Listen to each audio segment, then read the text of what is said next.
have a very exciting announcement, but I'm going to keep you waiting for that. We have lots of readers, which is really fantastic. I'm very impressed. A couple tried to cross their names off the list, but Kev's guarding the door so that they cannot escape. So, just so you know, Kev has got his iPhone up and he will be videoing it. If anyone doesn't want to be on YouTube, please let us know so that we can cut you out. But we do tend to put it up so that people can have a look at their reading and stuff like that, and so that people who can't come can have a look at what we do. So, who should go first? This is for boobs, booze and beginnings. Just a tongue twister to get me started. Good evening. Normally I would read something with swearing in it, but tonight I don't have anything with swearing. But there is boobs, so I'm sorry. I need to put that disclaimer there.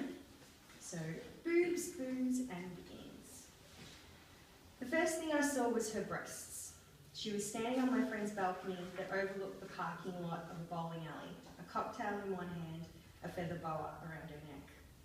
"Woohoo! You must be Mel," she called as I stepped out of my car. I'd been warned that Estelle was downstairs. Give me a minute. Boobs now covered, feathers fluttered to the ground. She was gone. Being one of the few people with a car, I was in charge of delivering the ice to all the parties, just 10 years old. Grabbing the bags of ice from the boot, I heaved them up to Estella's front steps. The door opened, and there, taking up the entire doorway, was Heidi. Short blonde hair, purple Diamante glasses to match her purple cocktail, and a smile that took up her entire face. "Mel," she declared, wrapping her arms around me. The frozen black bags slammed into my legs as she pinned my arms to my sides. Her glass of lolly water swished behind my back thus. I glanced at Heidi. "After you, my darling," she said, pointing towards the staircase. "Ta," I replied, still trying to figure out who she was. Despite all of Estella's warnings, this was not what I was expecting for our first encounter. She could be a bit pioneer, breathing back to normal, stood next to me, grinning at the treasures laid out before us. "What would you like to drink?" I indicated the variety of poisons. "I've been making my own concoctions, my darling." She emphasised cock like it was her favourite word in the English language. I giggled. "I'll make you..." We might have Sue Welch up here, please, with a short story called Body Count. So I like to mix up. Sometimes people put their name at the end in the hope that they will get picked at the end, but I like to mix it up. This is completely different. That was fabulous, by the way. That was really great.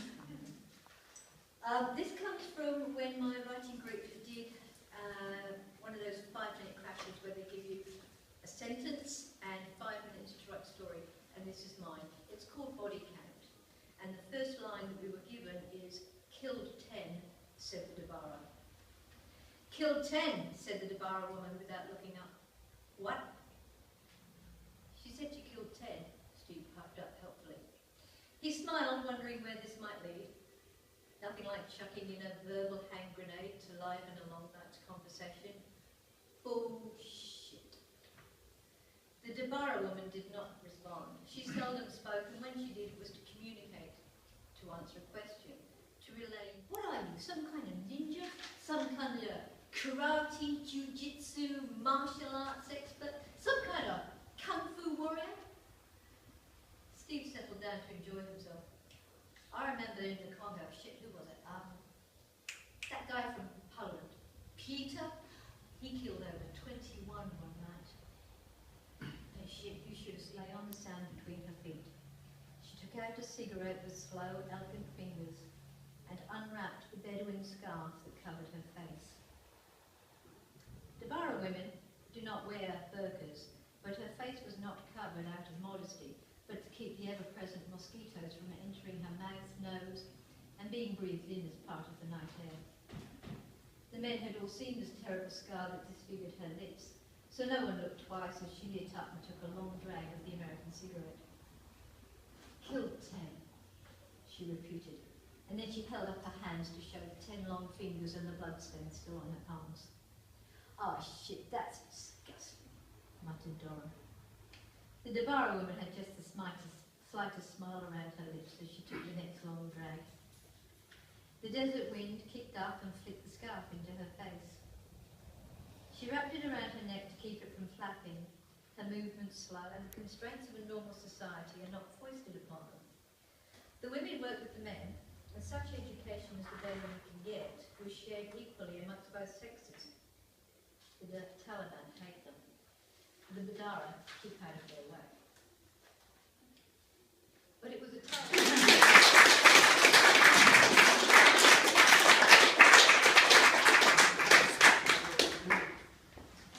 It's very satisfying for mosquitoes, isn't it? And I encourage anyone who's published books to actually bring them and you can have them for sale up there. But Herbert's actually going to be here for sale up in our bookshop as well. So welcome, Bianca. Thank you. Good evening, everyone. I'm going to read the first chapter of Herbert Peabody and his extraordinary vegetable patch, and it's all about sharing the magic of growing food with kids. So, this book is for those who believe that if you really work at something, extraordinary things can happen. Herbert Peabody was a farmer. He lived on a farm that had olive trees, a big vegetable patch and cows. There was a beautiful garden too, with yellow and pink tulips, a lush green lawn and a very purple wisteria-covered archway that announced the arrival of spring every year. Herbert, or Herbie, as he was known to his family and friends, was a very happy farmer. One morning, like every other morning, he woke to the crow of the old rooster who lived in the chicken coop next to the big vegetable patch. Herbie popped out of bed and dressed himself in his favourite overalls with the green pocket. He made his way to the kitchen to prepare himself a breakfast of muesli with nuts and honey, and tea with real tea leaves, because tea tasted better when it came from a teapot. After breakfast, Herbie brushed his teeth and headed outside, and its branches were wide and low, which made it a very good tree to read under. When Herbie had finished, he pulled on his green Wellington boots and headed over to the big vegetable patch next to the old red barn. He had built the patch himself using planks of wood that had been part of the cow pen in the old red barn. The wood was so old that it had turned a silvery grey, like the colour of the moon.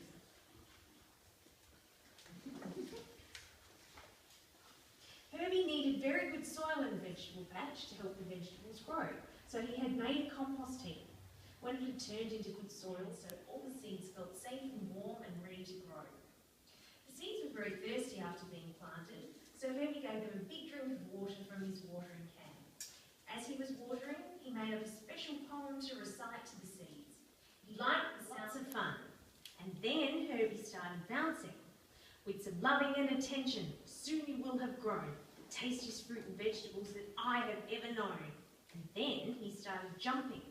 Yo, grow, yeah, grow, yo, grow.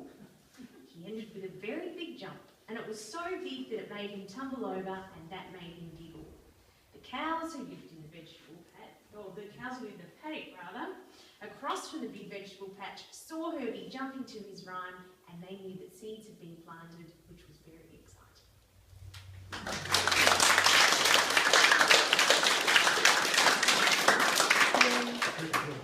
How much is Herbie, Bianca? $18.95. That's very good for a hardcover book. So if there's any kiddies in the family, you can buy one and get it signed by the author. I was going to hold out for this, but I'm going to make my special announcement because I'm excited. As be part of that as well. So we ran a competition. We got 92 entries, and the novellas were between 20,000 and 40,000 words. So I'm going to announce the winner.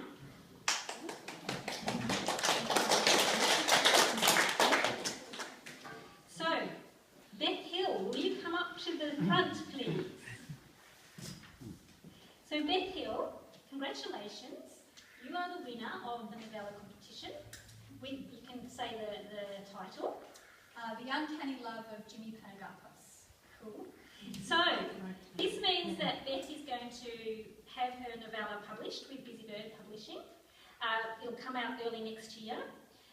Les is going to be her mentor through it, so hopefully she's not a blithering mess. No, he's going to be very good. And also, there is a cheque in here for $1,000.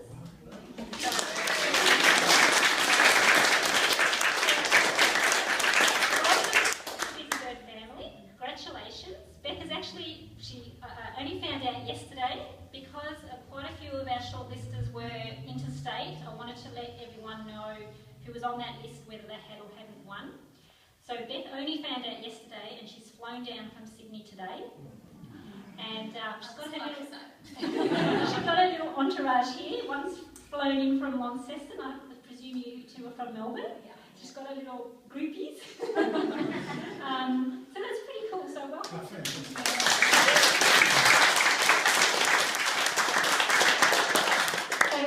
Beth, I'm going to get you to actually read the excerpt now. Yes. Great. Blaise, I'm pretty excited and really looking forward to working with you all. And so this is just from the beginning of The Uncanny Love of Jimmy Panagakos. Sticky tape and rusted wire hold Jimmy's milk bar together. The windows are broken and pearled with dust. Makeshift bandages of wood and cardboard obscure the view into its dark insides. Jimmy is always there. He stands behind the counter in the shadows, waiting, they say, for his dead brother to come after his brother had died to take up the inheritance their parents left them. The lights are always out. The empty vinyl seats wait for no one. Maybe he's just too poor to pay the power bill. People also say that his wife left him and took all the money. But maybe he never had a wife. Nobody really knows why he stands there. People don't stop and look for long. People are quick and mean. The faded red writing above the door says, "Come in now for tea." For tea? No bags, plastic bags, McDonald's wrappers and rotting leaves, so that the gutter is rapidly flooding. Late night trucks thunder past, splashing the dirty water into his face.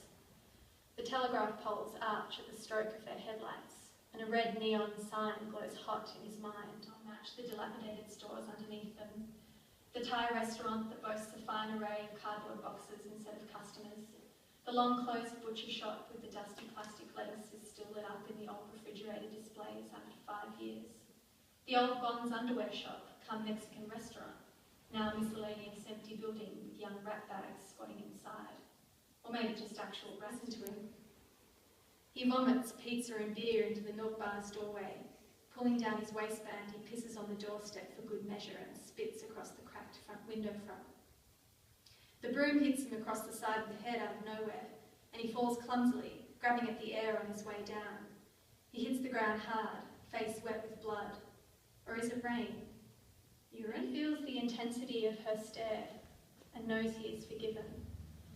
She turns his scrubbing into something beautiful, an act of devotion. The way she opened her arms to everyone had once inspired a kind of admiration on his part. She was so accepting. People lit up in her glow. Everyone felt welcome and interesting. She shared herself generously with total strangers. Jimmy had found it harder to accept that she opened her legs with a similar...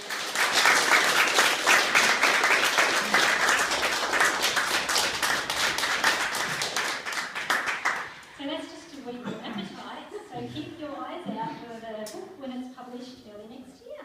Thank you, Beth, and thank you for coming all this way down. So, Les, come on down. Les is going to read a short story called The Owl at the Window. Half a short story. Yeah. Okay, half a short story. I've got a follow up prize on this thing.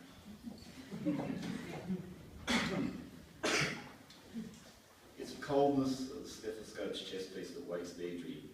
Dr. Ward stands over it, a humourless smile teasing his mouth as he listens to her heartbeat. How are you feeling? Deidre blinks at this burst of tiredness, but it's all over her, infused in every inch of her body. The breath rattles in the chest, short and weak. and she tries for an answer, but there are no answers left. Nolan intrusion of her ribs.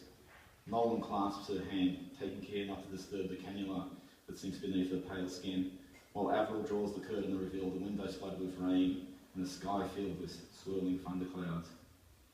An owl is perched in the pane, but flutters its wings and sails away. Perhaps I should get you a coffee, Doctor, Avril says. That would be most welcome, Dr. Ward says. Avril checks the intravenous bag hanging from the stand in the corner, nods at Deirdre, but turns away quickly, although not quick enough to hide their eyes amidst. But there's no strength in her voice. Keen, an imprint of his small body remains in bed beside her, the covers pulled back. He was having breakfast, Nolan says. Tore up the house last night. Really? Looking for that pendant he bought you. He thinks if he finds it, you'll get better. A 6-year-old's logic, so simple, so charming in its naivety, but its fallibility is something that's scarring. Children are so impressionable. Do you want me to call him? Nolan asks. Deirdre can only manage to shake her head. Tell me, Nolan. Nolan gulps. Tell me, please. The council, they're already here taking it down. Bob McKenna owed me a favour, so I got them in straight away. I don't know, I guess the insurance can cover the damage. Maybe that'll help with the bank as well. I don't know, I really don't know. So dark and foreboding, and yet free and wild. When was the last time she felt that? Grass beneath off the leg. But since then it's been doctors and hospitals and failing treatments, and a freedom closing on her until she's been left with nothing but this room and the shadows. For now, she revels in the normalcy that her husband can cuddle her, at least for this little bit. She sleeps and dreams that when she wakes, she'll head downstairs, call for Keenan and bunch in the yard, and retreat to the kitchen. The room is still. Nolan remains by his side, but his breath is slow. The darkness closes. Deirdre's mind is still, and she barely feels the bed beneath her. The window bounces under the rains of salt, and the wind shrieks while lightning forks the sky. Nolan? The word struggles from her lips, no louder than his breathing, but he's up immediately. What is it, he asks. It's time. Nolan shakes his head, no. Deirdre doesn't argue. Her hand clenches around the chest. Fine, Keen? I'll leave it there. I'll wait for it.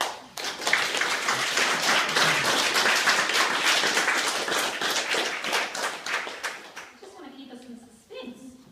Oh, you got to read too much.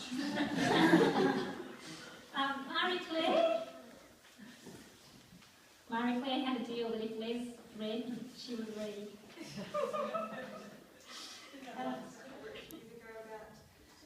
People that I knew that were building sort of assumptions. It doesn't take much. She left the wet Christmas party in the city to grab a lift home with friends. Someone's partner would drive them all home. She didn't know he'd been drinking. 6 bodies piled into the car, full of raucous laughter and friendly, sarcastic banter.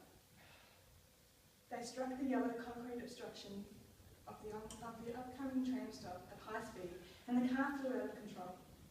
Sitting in the 6 people entered the car. 5 walked away with only a minor head injury and a broken bone between them. Newly married and only 27, her house was being built. She was starting to plan a family, and she was the only one wearing a seatbelt. She is now quadriplegic with limited arm movement, a dosette box full of medication, and 24-hour care. He fell off the 3rd rung of a ladder. Snap. Paraplegic. He played footy with his mates every week. His kids sometimes came to watch. He was tackled hard to the ground, so hard that he woke up in the hospital. And now his kids are grown and have families of their own. He lives alone and has to retrieve the remote that's fallen beyond his reach. Waits for his son to call. Waits. Waits for death to find him, rescue him from routine and bowel care and voice and bed sores and overly cheery middle-aged women. They thought he must not have been wearing a helmet. He must have been going too fast. He must have been reckless.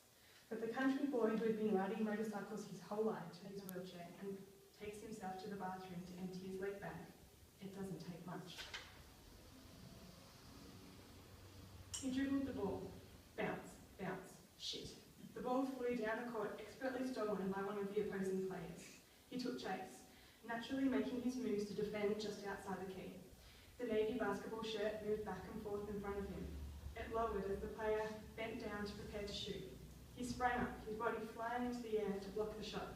but instead of soaring straight up, he had overestimated and leapt forward. The body in front of him began to straighten. It doesn't have to be a huge accident, and it is not always somebody's fault. You are never ready. It is never welcome. It doesn't take much.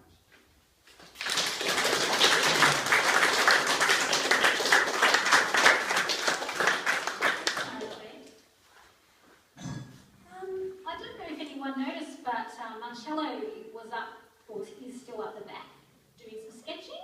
He's actually doing some live sketching tonight. He's finishing off one of his pictures, so make sure you have a look later. And Marcello is going to, a bit later, read some poetry as well. Marcello actually had an exhibition here last month, and he's pretty much a regular here most months. Can I get Bill Wakeling up, please? Bill's going to read some of your novels? Yep. Cool.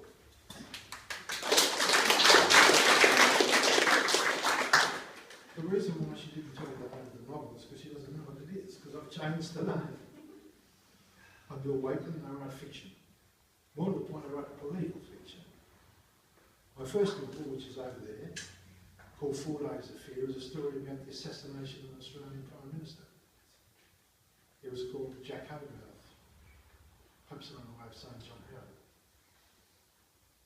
This latest one, if I ever get it finished, has been written, been rehashed, been renamed, been expanded, deleted. I've driven the Major Zig and Martin's really mad and crazy because I can't get the damn thing finished. But I'm getting there. It was originally called Who Will It Be? So we start with the address 16 Potemkin Square. I might just warn you that if you go to Moscow, don't look for it because it doesn't exist. But 16 Potemkin Square in the novel housed the senior members of the Russian Information Service. They used to live there, formerly the KGB. And it didn't surface. It was on a communications blackout for operational reasons. The fight kept coming and Anatolia was beginning to have difficulty focusing on the issues. But Comrade General, where did the submarine go? I mean, it had to go somewhere, did it not? Oh yes, Anatolia, it was bound for the pens in Vladivostok, but it never got there. Why not, Comrade General?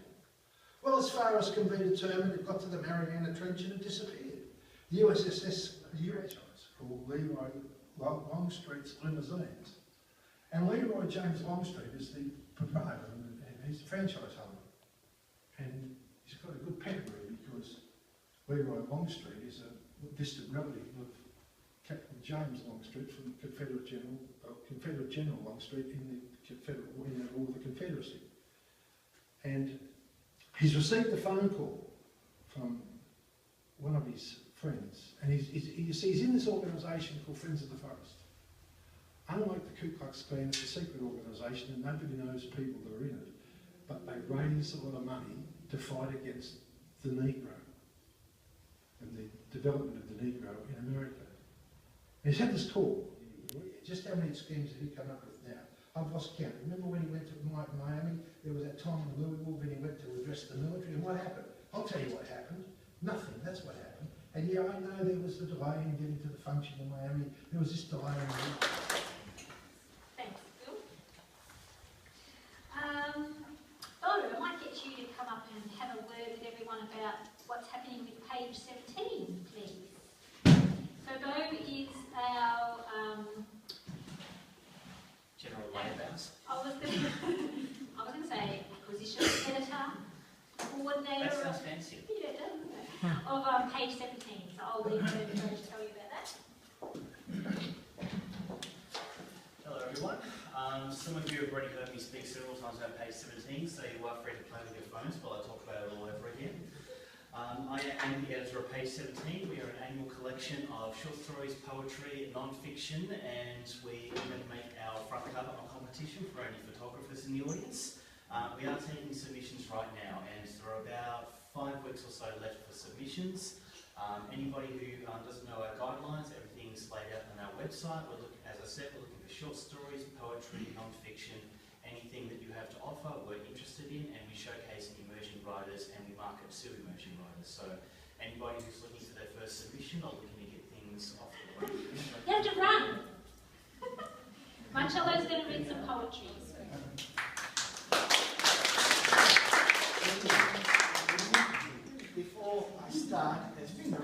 exciting thing over there doing Same as the artwork, which is the basic, sort of writing poetry, but in a visual way. And it seems to me there's been so much prose. I don't think there's been a poem yet, because I'm listening. And it seems that tonight we've got like a mini international writers' festival, rivaling what we have in Adelaide at the moment. So I know there is some poetry before. And it's part of my old age, I think, to be getting inspired.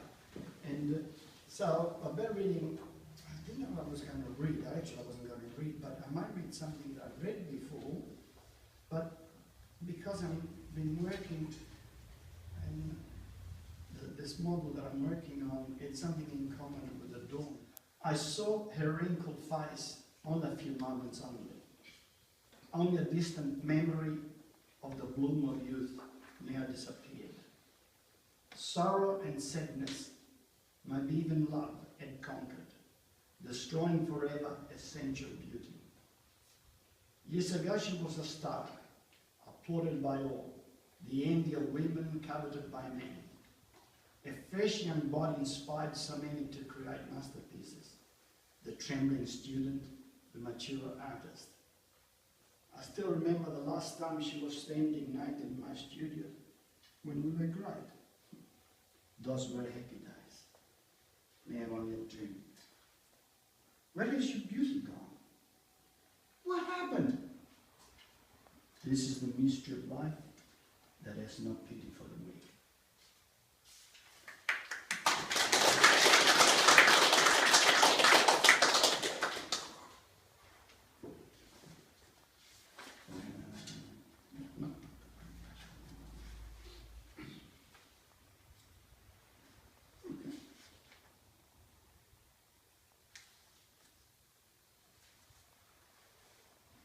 Night Rider.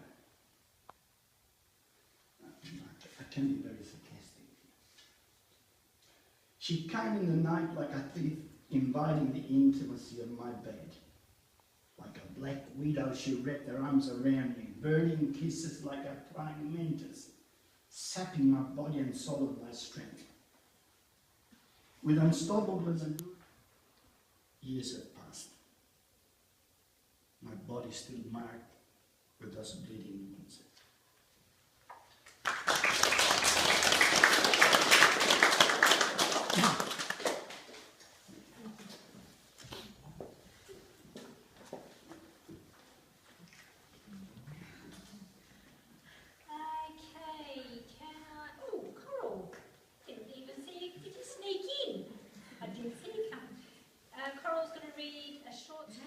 It's easy. It is. I used to watch Mum do it all the time. You do it then. My husband Justin wanted me to bake a cake, a sponge to be exact. His parents have been living in Canada for years, and since we avoided a wedding by eloping, this was my first meeting with them. The closer we came to the occasion, the more Justin regressed to his childhood. At the moment, he was about 3. Cakes are the woman's job. I spoke quietly, trying to calm him down. Look, I couldn't cook when you married me. You knew that. What's wrong with learning? You learn if you want home cooking.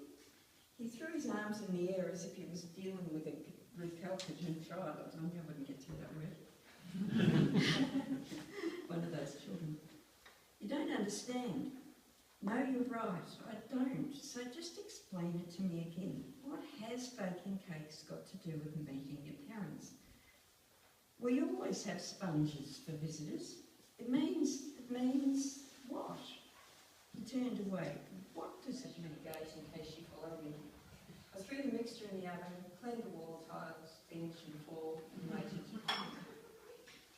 I'm afraid it's sand, I said.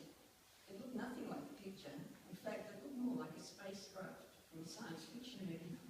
I expected aliens to pop out in a minute. I followed every instruction and it still sank. I know the feelings of Justin's mother. I hate baking. I only do it to keep his father happy. You know how men are. They like their comfort food. I blinked twice. That's all I could come up with. She laughed. Did Just tell you you had to cook? Sorry, he's a bit old-fashioned. Old-fashioned, antique, I'd say. Takes after his father. Anyway, who cares about shape? It's taste that matters. She sliced a chunk from where I tried to. Thank you, Coral. Mary.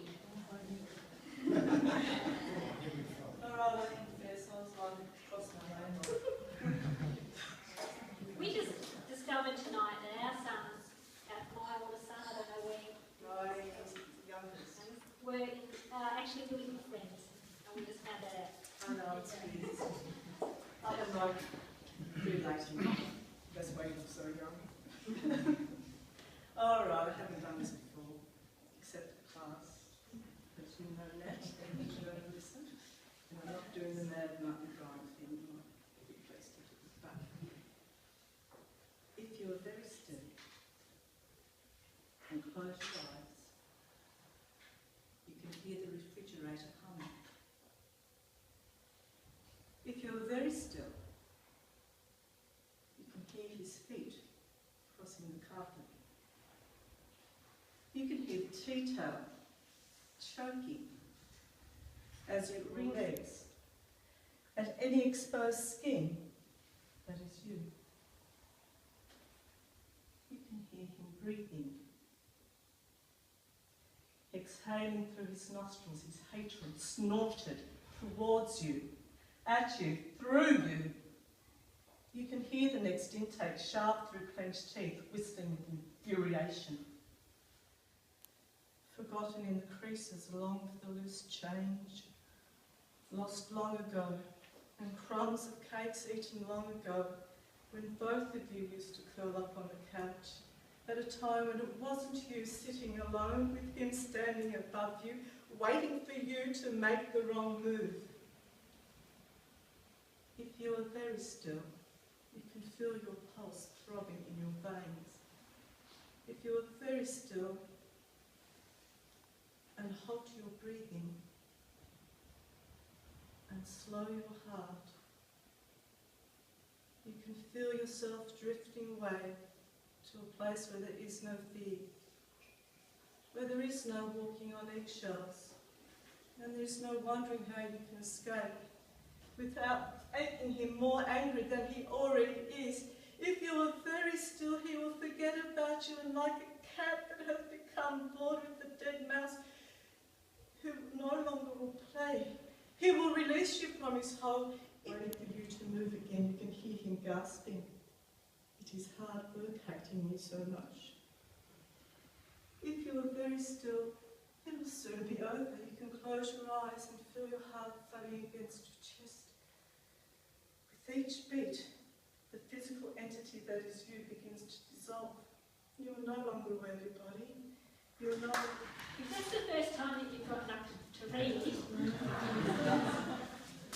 Aren't you good? Marion. Come on. Marion has a poem to read. A list poem, and I thought that would give it easier. I climbed a mountain because it was there, a challenge, a dare to myself. Can I do it? I climbed a mountain to get to the other side. It was tough, but the other side was the future.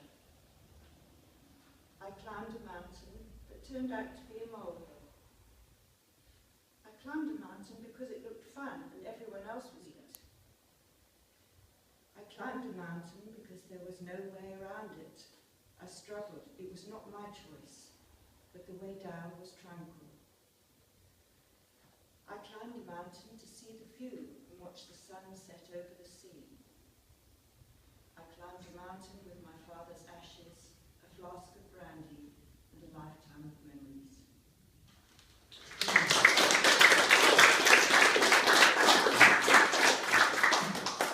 Look at such an amazing variety tonight. It's fantastic. Jeannie Meekins.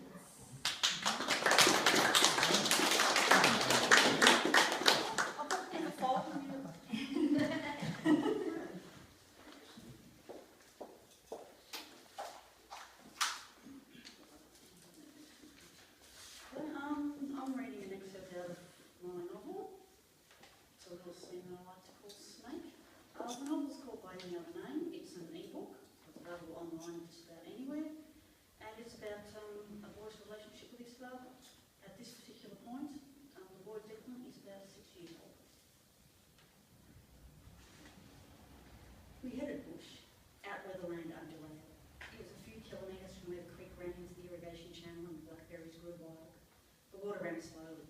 It was never more than knee deep, and in the middle of summer, it dried up to only a trickle. The blackberries thrived.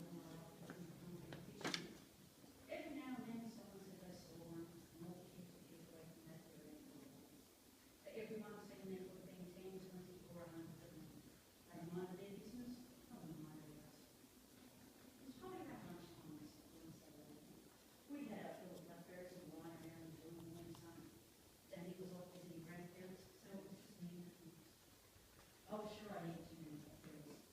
Patrick decided he was going to pay him a trip. Francis decided he was going to join him. And I decided I was going to do it. Out of the corner of my eye, I saw Patrick take his shoes off before scampering down the bank. Francis took his shoes off and followed. Put them back on, I told him indifferently, asserting my official older brother capacity. Later, Patrick told him. Later. Thank you. I'm going to do a little bit of spruiking now. I think I might have mentioned this last week. We're running a 4-day retreat up in King Lake at this gorgeous place called Karma King Lake. There are some brochures on the table there. So if anyone is maybe a bit stuck in writing or wants to do some writing but they don't know where to start, this is a really good retreat to go to. It's especially designed for people with not a lot of writing experience. So I highly recommend it to anyone. And if anyone, we do have a sheet up the front where you can put your name and email address. And we don't inundate you with emails, it's just once a month, and maybe a reminder about our open mic night. And if I could just say as well, obviously it's not lit up so well tonight. Okay, can I get Gay Miller up here, please?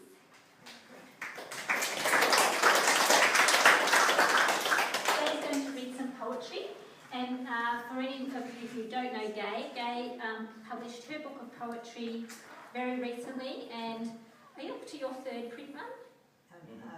Yeah, so they've done very well. So her book is called The Secret Smile. There are a few copies here for sale. If we run out, we can obviously get some more from Gay. So thank you, Gay.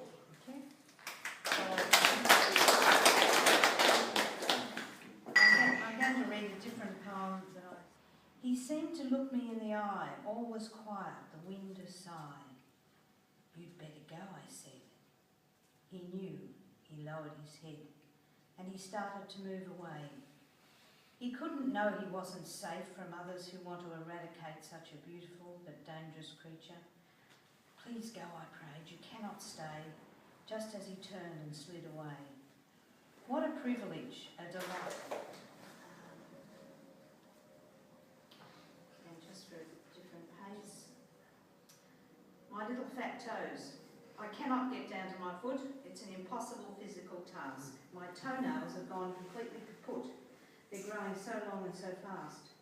My little fat toes are painted a flaming, brilliant red, but they're chipping and looking quite tainted. Somehow I'll have to remove this dread. I've puffed and blowed and bent over, gone red in the face, and I'm through. Someone will have to come and take over and change my polish to blue. People haven't started to do this. My bathers and I. It's come the time that I dread. My bathers are lying on the bed. They look so innocent and sweet, but they're challenging me to a defeat. It is a war, no more, no less, and I have to come out victorious. I have to put my bathers on. Everyone else is up and gone. I puff and struggle and turn quite blue. It's like fitting an elephant into a shoe. Over my tummy, but how to squeeze my bottom into something small as these. I throw myself upon the bed. My face is really getting red. I push and pull and breathe right in. I'm beginning to think I'm going to win. Over the shore, I just can't bother anymore. I'll not go down to the seashore. I'll cut these flaming bathers free and go and have a cup of tea.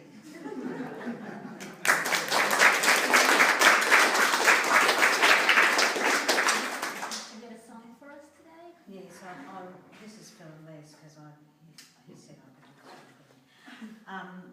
I have got Parkinson's, and I'm not saying that to make you feel sorry, but my hands shake around, and this song is about the Parkinson's in that it affects your voice, and so it's a struggle for me to get my voice strong and as it used to be. Thank you. So this is a song I wrote about it. My song is my life's breath, my song is my joy, but soon this affliction may my voice destroy. But I've stood on the mountain and I've soared on a song, and I'll keep on soaring as my memories go on and on. For many years I have been blessed to sing my song for you.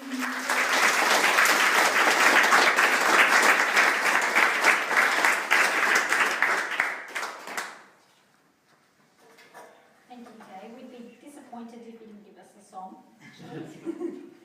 Lucky last, Luke. Luke snuck in at the last minute. Yes, thank you for making me wait. Did I meet you at Watsonia? You did meet me at Sonia. We've met before. Yeah. It's lovely to see you again. Thank you. Hello, everyone. Oh, hello. Well, that's good. It's a good start.